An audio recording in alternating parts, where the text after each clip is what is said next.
Why have we come to earth? Do you remember?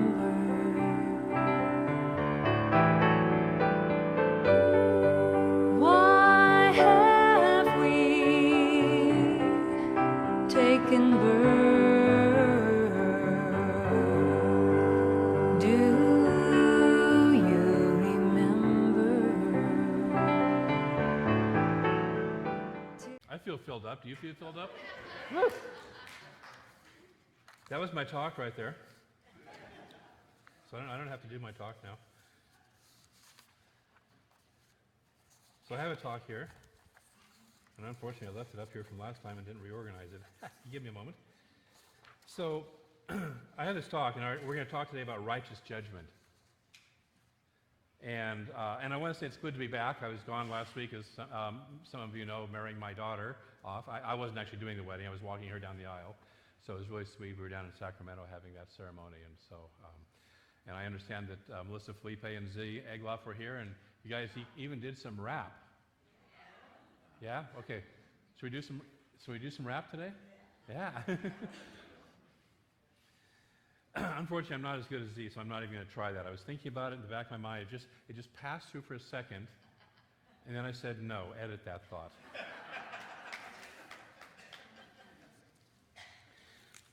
Before I do the talk, I want to talk about a subject that I know most of you don't really know, but I actually am kind of interested in this subject. The subject is football.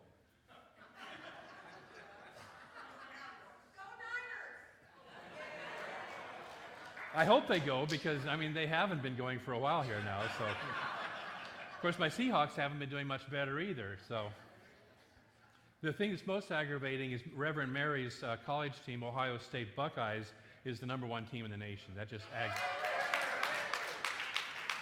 And my Ducks have been kind of flying low, although they did win yesterday. Anyways, but that's not what I came here to talk about. What I came here to talk about was a specific game yesterday, Michigan State. And if you don't know about the game, it was a big rivalry game, and one was rated #7 in the nation, one's rated #12 in the nation, so there's kind of a lot to play for and stuff like that. And at the end of the game, there was like 8 seconds left. Michigan was up, winning the game. They were up by 4 points, and all they had to do was punt the ball, and basically the other guys were going to catch it, and the game was going to be over. That was it. The punter fumbled the football, and the other team picked it up and ran in a whole bunch of yards for a touchdown. And I love that because how many of you have had dreams that just sit there and go, there's no possible way? I feel like I've lost out on my chance. Okay? Michigan State, the team that won, only led once in the game, and that was when the game ended. That was the only time they led. Okay? And on the other side, here's the other team that, they're feeling bad because they think they got it made. They got the game in hand, and all I got to do is just get out of it, and, they've had the whole thing under control. How many of you have had the whole thing under control only to watch it evaporate at the last minute? So, we've all done that too, right? And so I just wanted to, it's a wonderful analogy, it's a wonderful metaphor for life. The team that won was given a 0.2% chance of winning. That's not a lot of odds. Okay? So if you're dreaming big, and somebody says, you only have a 0.2% chance of that dream ever happening, it's enough. It's enough, okay? I like to say as long as you're still breathing, they like to say as long as the clock is still running, and the fat lady hasn't sung or whatever, metaphor they use, as long as the game is still being played, you have a chance. So I just wanted to bring that up. Our talk today is on righteous judgment. We're working through the material of Emma Curtis Hopkins this year. And we're kind of, this is the last month I'm going to be working with her. Next month we'll be looking at some other stuff, and then we get into Advent and Christmas and the holidays and stuff like that. So today's chapter is on righteous judgment. Now, I want to say that's not self-righteous judgment. We've all done that. Well, I have. Yeah. Okay, somebody says they have too. Okay, good. Emma Curtis Hopkins starts off with a wonderful quote, and this is from the book Scientific Christian Mental Practice, by the way, which is available in the bookstore. Yes? She doesn't know. Yeah, I think we still have copies. Within each of you is the song of the Spirit. By thinking out that song within your mind, it will break forth over your affairs. Within each of us is the song of Spirit. Each of us has that song present within us. And by thinking it out in our minds, that's what moves over our affairs. But what do most of us think about in our minds instead of our song of Spirit? We think about stuff, right? We think about the effects. So she reminds us that the nature of Spirit is our nature. The nature of Spirit is our nature. We believe in a God that is an infinite presence, everywhere present. So there's nothing that's outside of it. Nothing is outside of it. Okay? So its nature is our nature. That God, that infinite presence, that whatever Spirit, whatever name you want to give it, it's beyond the names. It's good and it's only good. And these are the first two steps of what we call treatment. God is all there is, and I am one of that. God is this good. God is this love. God is this life energy. God is this joy. God is this bliss, and I am one of that. That's our nature. That's our truth. That's the song that wants to be sung through that. And as we allow that song to sing through us, we create lives of joy and harmony. Okay? But every once in a while, if you're like me, we forget. I forget. And so we start getting caught up in appearances and circumstances, the stuff that looks like it's happening out here. Anybody besides me ever kind of get caught up in that stuff? Yeah. And so that circumstance literally means that which circumstance, that's what stands around us. Now, how did that stuff get to stand around us? We created it, right? We invited it in, or we at least accepted it when it came, without paying attention when it came to stand around us, okay? And so if we invited it to stand around us, guess what we can also do? Yeah, uninvite it, okay? But instead what we try and do is we try to engage and we try to fight with the circumstances that are around us instead of going to cause. And Ernest Holmes says that mind, capital M mind, the infinite mind, the one mind, is the realm of causes. Conditions are the realm of effects. We're working with the idea of cause and effect. And so the mind, the infinite one, is the realm of cause, that which starts everything out. The results are the effect. Okay? Effects flow from causes and not from themselves. So effects don't make more effects. Effects flow from causes. New thoughts create new conditions. That's the core of our teaching right there. New thoughts create new conditions. We must learn to think in the absolute.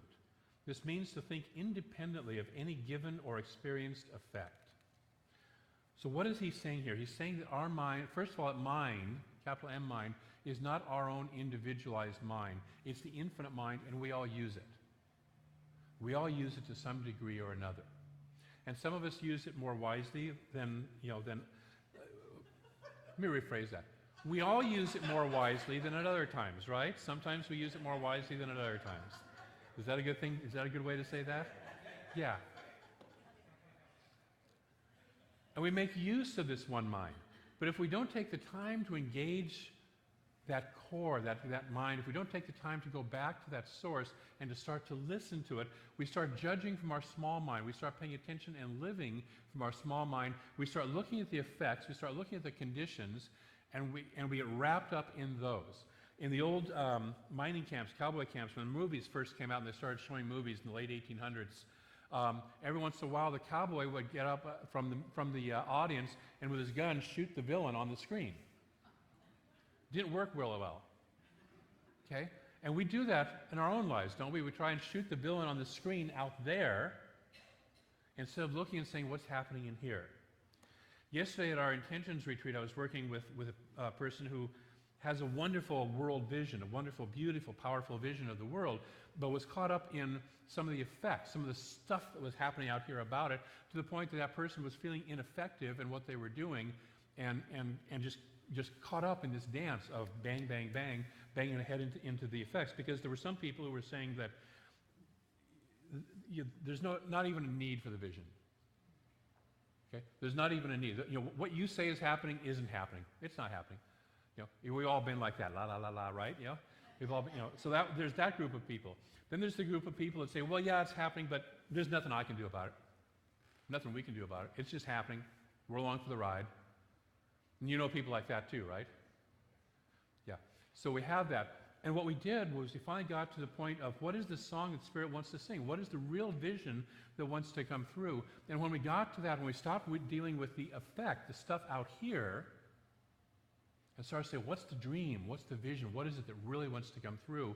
The person came up with a vision that everybody could agree with. Even the people who said that what is happening, what he was saying was happening, isn't happening, and the people who said there's nothing we can do with it, but we could all share a vision. When we go back to Spirit, it's not that some miraculous, charioteers come down from the sky and rearrange our lives. What happens is we go back to a place we touch where we all live, where we're all in harmony, where we're all connected, because we're all one of Spirit, right?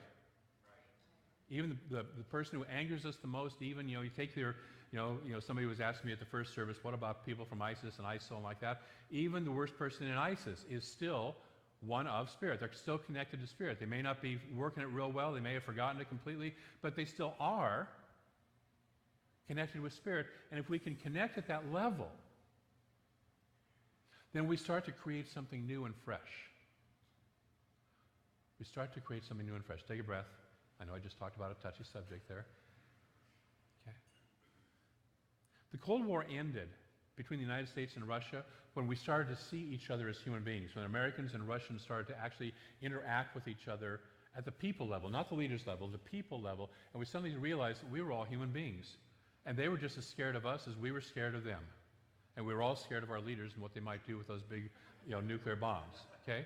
And that's when stuff started to shift, when we started to see the humanity of each other. And when we can start to see the humanity, when we can start to see the God nature in each other, stuff shifts. If you're mad at somebody, ask yourself, help me to see the God nature in this person. And help me to come from the God nature within myself. If we don't take the time to engage our mind, that infinite mind, we judge from our small mind, which doesn't see the big picture. We've all done that, right? We've all had an experience of we're judging something. We know what's going on, right? I know what's going on here. I'm very clear on what's going on here. And then we find out later that, no, I had no idea what was going on here. Right? Anybody besides me? I got both my hands, but okay? So we do that. So I want to go back to this quote from Jesus from the Bible, which is the source quote for this righteous judgment. And the term righteous judgment actually comes out of the King James Version. I'm actually going to use the Aramaic translation because it's a little bit different and maybe gives a slightly different flavor to it. And he says, do not judge by partiality. There's seeing part of the picture. But judge a just judgment. And a just judgment is a holistic judgment where you look at the whole thing. And the story behind that is that Jesus is in Jerusalem. He didn't want to go, but his brothers had kind of talked him into it. And he's down in Jerusalem. He knows the people, so there's some people there who want to kill him, don't like him, and like that. So he's working with a couple of those people. And they're upset with him because he's healed a guy on the Sabbath. How dare he? He's healed a guy on the Sabbath, okay? And so he's being criticized. You're not supposed to do any work. You're not supposed to do anything on the Sabbath. And he reminds them that they follow the law of Moses and circumcise on the Sabbath. And they circumcise in order to purify a person for God. And he says, how much more powerful is it to heal the whole man, the whole person, to be purified before God? How much more powerful? Because he had restored the sight to somebody. What he's asking them to do is see beyond the letter of the law, the little narrow, this is the only way we can interpret the law, into the bigger picture of what's really going on here. And what's really going on here is what the Sabbath is about anyways, is allowing ourselves to be purified, to remember who we are, to remember our connection with the divine. I mean, that's why we get together on a Sunday morning, is we take an hour or two out of our week just to remember who am I and reconnect with that spirit within us. I presume that's why you're here. That's why I'm here. And hopefully we do that more often, but at least we do it once a week. And so that's the purpose of a Sabbath. And so he's asking them, he says, get out of the small, partial view of the law that says, well, you can do this. It actually doesn't say you can't do that, but that's how they've interpreted it over the years, or the centuries. And saying there's a bigger interpretation. Jesus talks frequently about judgment, doesn't he? Judge not that you be not judged. And also let him who is without sin cast the first stone. You know, the lady who was caught in adultery. You know, it talks about that in the Bible. The Bible story actually isn't complete. There's actually a little more part of it that's known in tradition. That is that he says, let the person who is without sin cast the first stone. And kind of behind him, there's this older lady who sits there and suddenly throws a rock, hits the woman who was caught in the act of adultery and knocks her down. And he turns around and he goes, "Mom!"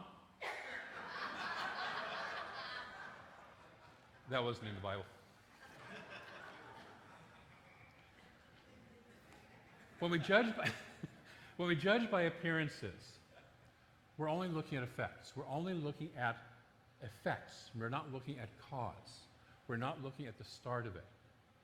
Okay? And if we want to change, we have to deal with cause.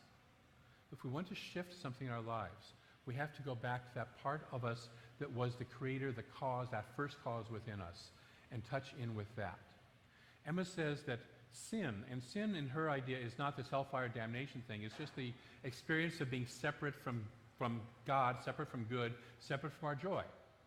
We've all experienced sin at some point in time in our life. We've all had moments where we're separate from our joy. She says sin is only a mistaken idea of life, of who I am, and of what world I live in.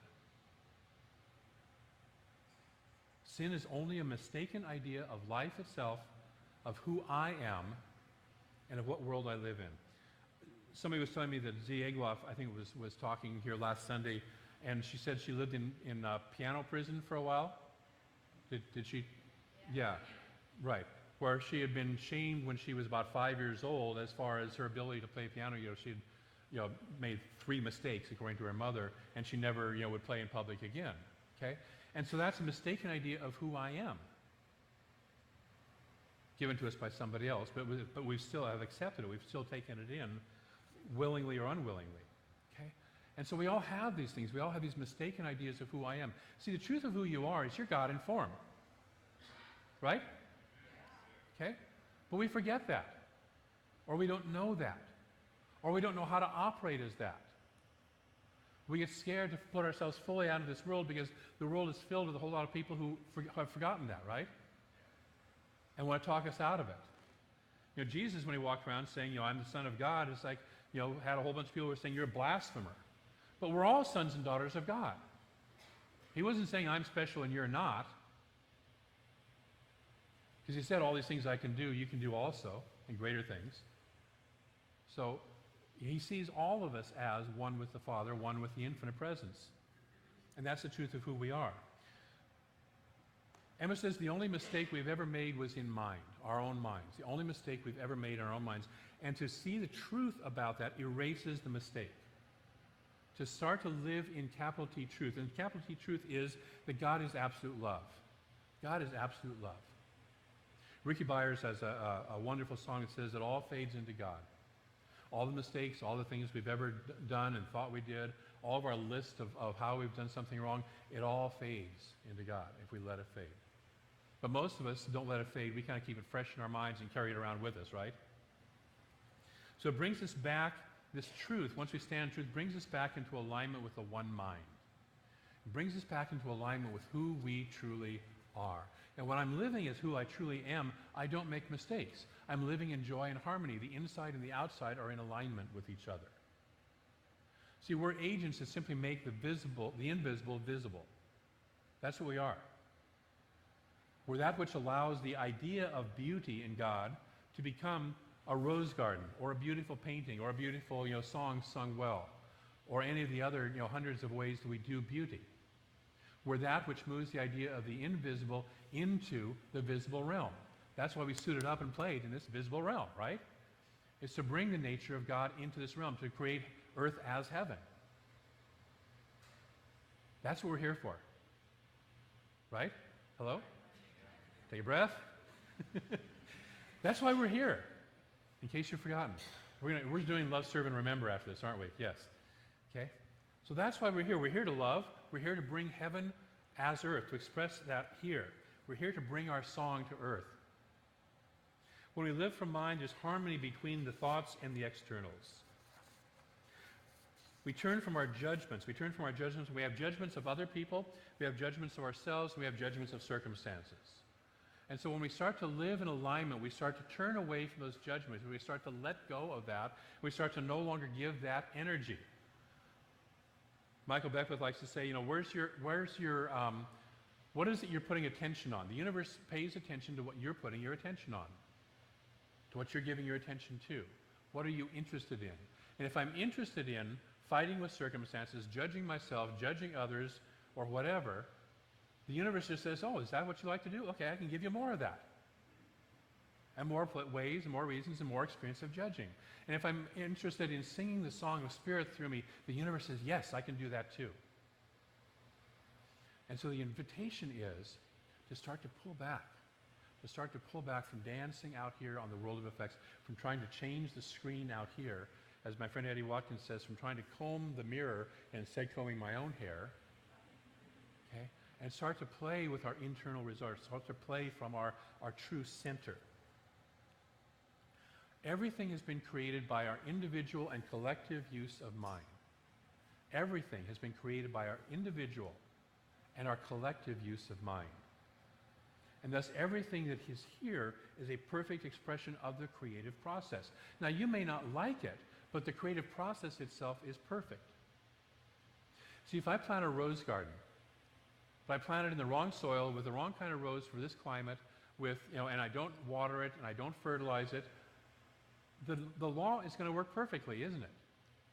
It's going to return a pretty stunted, ugly-looking rose bush, right? Because that's what that process would do and get as a result.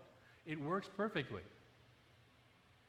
The miracle would be, or the out of order would be, if I got a beautiful rose after taking a bush and planting it in the wrong soil, doing all that stuff. Okay? So the creative process, even when we create stuff we don't like, the creative process is perfect. And so we can look at that and say, you know what, that's a perfect creation. I don't like it. I think it stinks, by the way.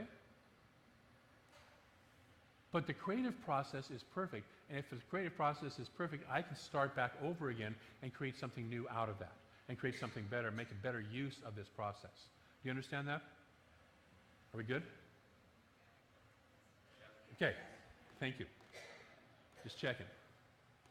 So we know that to create new circumstances, we turn to mind. We turn to new thoughts. We have new thoughts. We have to break through our hypnotized belief in the circumstances that we have around us, and they start to fall away. Most of us are working with a state of hypnotism. Tony Robbins, was asked, is it hard to put people in a trance? And he says, no, it's hard to get them out of the trance they're already in. Okay?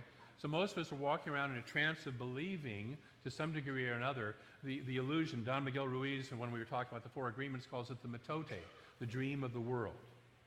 The Hindus call it the Maya, the illusion, the dream of the world.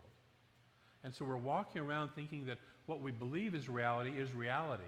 We even talk about it. It's like, well, I've done my spiritual practice, now back to reality. No, your spiritual practice is actually the reality. Now back to the world of effects, where I can bring that in and create a new experience and a new effect in my world. Okay? So we get hypnotized into thinking that this is the reality. Emma gives us a powerful affirmation to work with from this.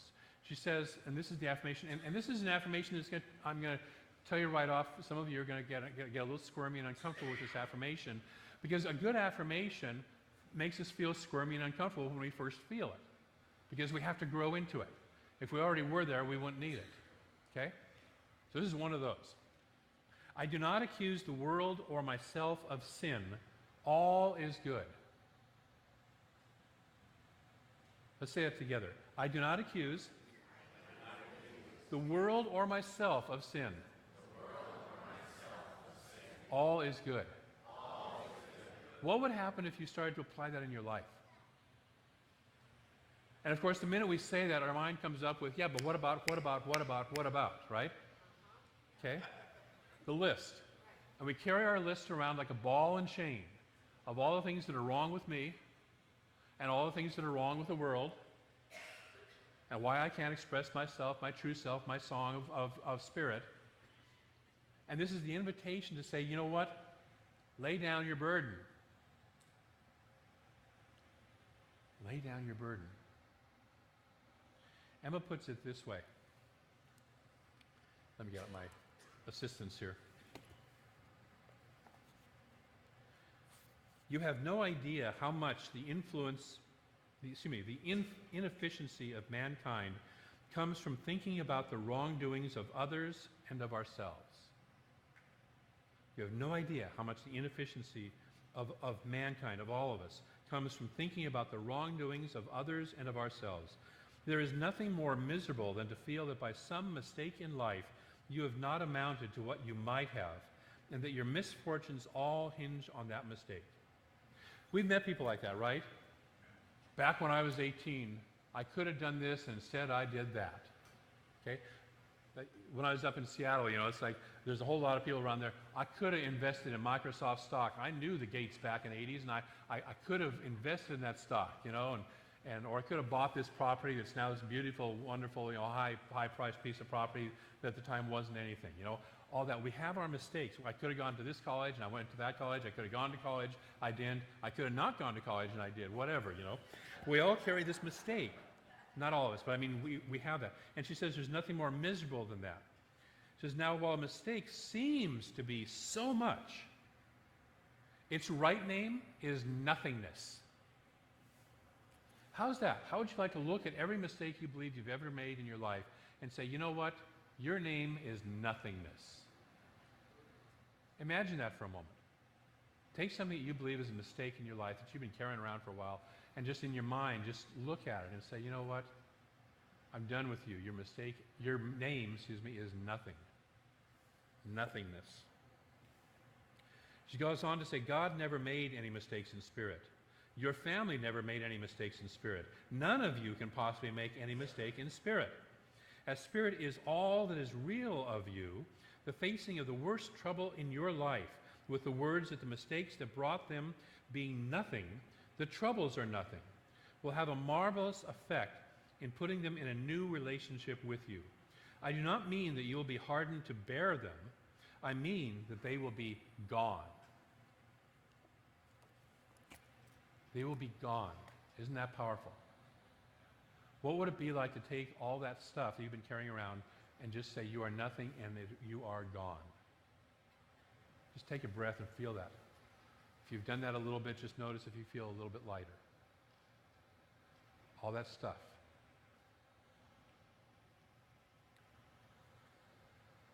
This affirmation works because all is law in action. And when we start to tell it, what is the truth? When we start to speak truth to lies, the lies disappear and become nothing. And so eventually we begin to learn to use the law to sing the song of spirit that's within us. I'm going to invite you this week to use that law, to use this process, to use what we just learned, to start to ask, what is the song of spirit within me? When we were in the intentions retreat yesterday, we're looking at 8 different areas of intentions. And I invited people, I said, a way to look at the intentions is to ask, what does Spirit want to sing through me in regard to this particular area of my life? What is the song of Spirit in my health, in my physical body? What is the song of Spirit in my creativity? What is the song of Spirit in my career? What is the song of Spirit in my relationship? What is the song of Spirit in my finances, in my recreation, in every single area of my life, in my home? What is the song of Spirit that wants to sing through me? And so I invite you this week to ask yourself that question. What is the song of Spirit that wants to sing through you? Maybe take a particular area of your life that you're feeling in chaos about or stuck with and ask, what is the song of Spirit that wants to move through me in this area? And start to think about that. Emmett Fox tells us if we can solve all of our problems by simply thinking about God. Because God is the solution to all problems. And so when we start to think about the qualities of the divine, when we start to think about this song that wants to move through us, we stop giving energy and power to all the stuff that created the circumstances that have been standing around us. So this week I'm going to invite you to do 3 things as a spiritual practice. Number 1, take time to connect with mind. Take some time to connect with that one infinite mind. It takes time. It takes us saying, I'm going to take a time out and I'm going to just connect with what is that song that wants to sing through me. Take some time. Number 2, observe the creative process at work all around you. Just notice it. It's creating stuff you like and it's creating stuff you don't like. And we use it to create stuff we like, and we use it to create stuff we don't like. Just notice how I'm using it. Notice how other people are using it. Just notice the operation of this creative process, of what I think about and how my thoughts show up. And most people will give us, and including ourselves, will give us words that are clues. Right? We start listening to somebody's language. We had this experience in a class the other night that Diana's doing where one of the people in the class kept saying the same thing over and over again. It was a disempowering statement. And the person couldn't break out of saying it. And we were all kind of trying to encourage that person, and it's like, well, yeah, and I'm the kind of person who. Well, yeah, and I'm the kind of person who. And couldn't get out of it. And so a lot of us have this stuck record. And so it's just observe and notice what it's creating in our lives. And then release judgment about it and use that affirmation. And in the process, when you notice it, especially if you notice the stuff that's not working, don't throw stones at yourself or somebody else. Don't throw rocks at yourself, okay? Finally, number 3, use the process to allow the song of spirit to sing through you in a particular area. So what I was talking about earlier, take an area of your life where you're feeling challenged and take the time to go back and say, what is the song of spirit that wants to sing through me? I'm going to allow myself to sing that song and allow the creative process to work that song out in my life. See, we don't have to make the creative process happen. You don't have to make a rose grow. Nobody here knows how to make a rose grow, right? We know how to make a rose welcome, but we don't know how to make it grow. And so we don't have to make the creative process work. We just have to make whatever it is, this song we want to sing, this high idea that we want to carry, we make it welcome in our lives. We don't have to force it to happen. So that's your practice this week. Take time to listen to Spirit, to connect with that infinite mind. Just notice the creative process to work all around you, and then use the process to allow the song of Spirit to sing through you in an area of your life. Are you willing to play with that this week? Yes. Cool. Me too. Powerful process. I want to close with a quote from Ernest Holmes. During the process of working out a problem, many things happen that appear to be destructive. We may pass through good fortune and bad, but if we can come to the point where we are not disturbed by things, we have found the secret. If, as Jesus said, we judge not according to appearance, but judge righteous judgment, remembering the things which are seen are not made of things which do appear. That's a slightly challenging phrase. Things which are seen are not made of things which appear. The chair you're sitting in originally was a thought in someone's mind. It was not made by another chair, right? It was not made by something that appears. Somebody thought chair, this particular type of chair, this particular color of chair, and then we thought we want to buy this chair at some point in time, and that's how this chair has appeared. But it starts off as a thought. Everything in life starts off as a thought. So that which appears, things which are seen are not made of things which do appear. If, I repeat, we can judge in this manner, then out of any chaos we can create harmony. And that last phrase, out of any chaos we can create harmony, for those of you who have read the Science Mind textbook, you know he has all capitals in a few places here and there when he really wants to emphasize a point. That's one of the all capitals. Out of any chaos we can create harmony. No matter how late the football game is, we can create a win.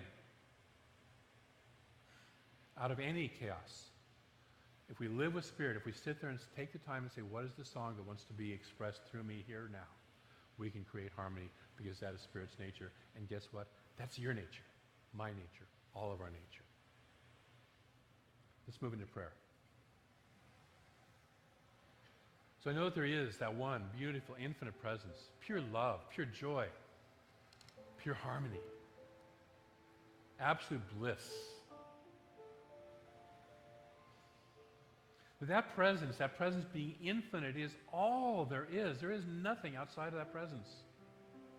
Nothing outside of that one infinite love.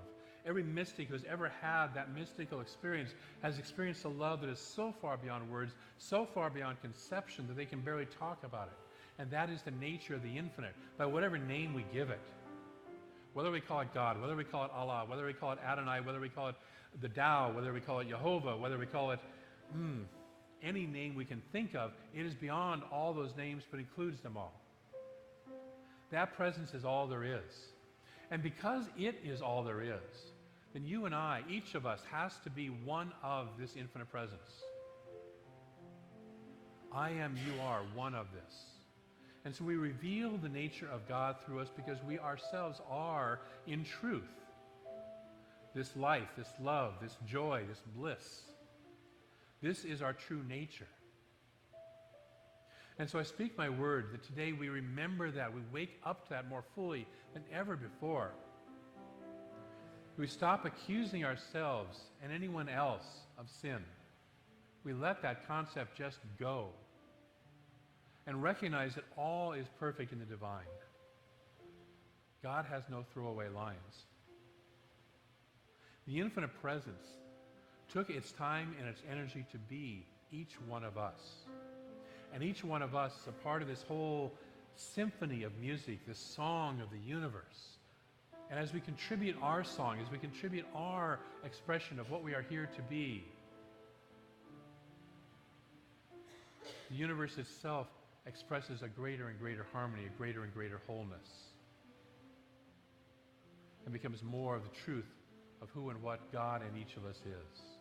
And so as we wake up and remember this truth, as we allow it to move through us, as we say, I'm going to put my attention more on this song within me than on the belief and the effects and all that stuff out there, I begin to see the shift in my life. Each of us begins to see the shift in our lives.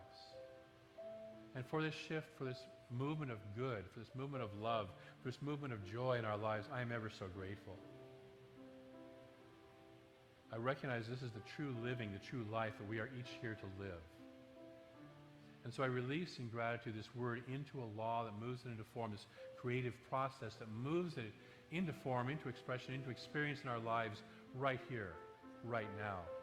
And it does so. It does so with ease, with grace, with harmony, with blessing for all. And so it does. And together we say, and so it is. Thank you.